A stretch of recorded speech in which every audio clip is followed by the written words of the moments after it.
তারা আজকে ইহুদি খ্রিস্টানদেরকে নিয়ে বন উল্লাসে মেতে উঠে, ইহুদি খ্রিস্টানদের পতাকা নিয়ে, ইহুদি খ্রিস্টানদের সংস্কৃতি নিয়ে নিজেরা গর্ব করে।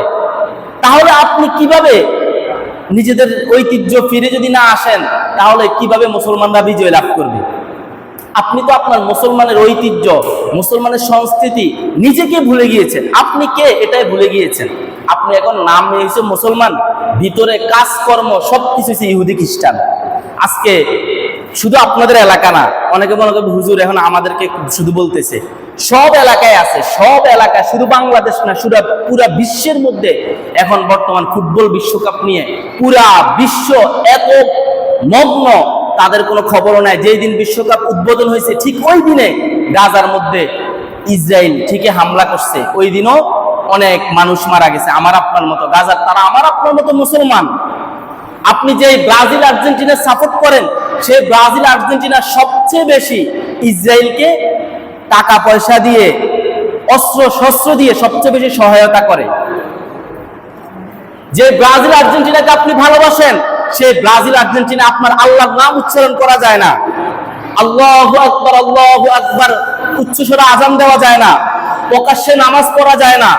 এমনকি আমার আপনার আল্লাহ তাআলাকে, রাসূল সাল্লাল্লাহু আলাইহি সাল্লামকে নিয়ে কটূক্তি করা হয়। আল্লাহর নাম, রাসূলের নাম এগুলো রাস্তার মধ্যে লিখে রাখা হয়, খোদাই করা হয়, এগুলোর উপর দিয়া মানুষ পায়ে হেঁটে যায়। আমরা এগুলো খবর রাখি, আর আমরা ওই ইহুদি খ্রিস্টানদের পতাকা নিজেদের বাড়ির উপর, নিজেদের দোকানের উপর, নিজেদের গাড়ির উপর টানায় খুব স্বাচ্ছন্দ্য বোধ করতেছি। তো আপনি যেমন হবেন, কিয়ামতের দিন আপনার সাথে তেমন আচরণ করা হবে। হাদিসের মধ্যে তো স্পষ্ট রয়েছে, আল মারউ মা মান আহাব্বা, ব্যক্তি দুনিয়াতে যাকে ভালোবাসবে, যাকে পছন্দ করবে, যাকে নিজের আইডল মনে করবে, তার সাথে সে কিয়ামতের দিন উঠবে। সে যদি জান্নাতি হয় তাহলে সেও জান্নাতি হবে, সে যদি জাহান্নামী হয় তাহলে আপনি যাকে ভালোবাসতেন আপনিও জাহান্নামী হবেন। এবার আপনার ইচ্ছা, এবার আর আমার কোনো এখানে জোর নাই, আমি শুধু বলে দিলাম, আমি শুধু হাদিসটা শুনিয়ে দিলাম।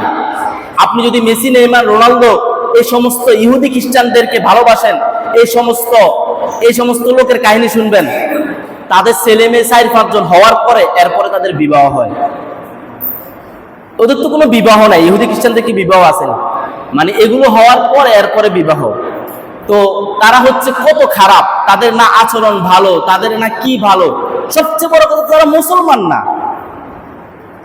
আপনি তাদেরকে নিয়ে তাদের জন্য নিজের ঘুম নষ্ট করতেছেন, ঘুম নষ্ট করে খেলা দেখতেছেন, তাদের জন্য নিজের কাজ ডিউটি বন্ধ করে দিতেছেন, নিজের ডিউটি বন্ধ করে আপনি খেলা দেখতেছেন, ডিউটি বন্ধ করে দিয়ে নিজের কাজকর্ম শেষ করে দিয়ে ওই এগুলোর পিছনে সময় দিতেছেন।